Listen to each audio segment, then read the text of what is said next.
Бишкекте той кортежине чыккан айдоочу айыпка жыгылды. Ал май куюучу жайлардын биринде унаасынын номерин чечип дрифт жасаган. Унаанын чимирилип жатканы камерага да тартылган. Кайгул кызматкерлери айдоочуну аныктап, ээн баштык жана эреже бузгандыгы үчүн 30 500 сом айып салышты. Унаа айып короосуна токтотулду. Видеого ой пикир жазып, лайк басып, башкаларга бөлүшүңүз.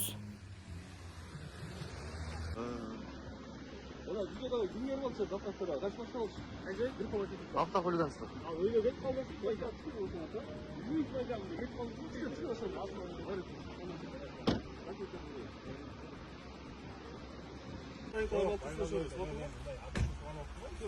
Не жауап жашып отырсың дос?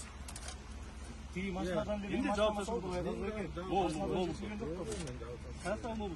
Машинаны жеткизген жок. Бул машинаны борто салып коюлду. Кайсы болду? Менин номерим бул.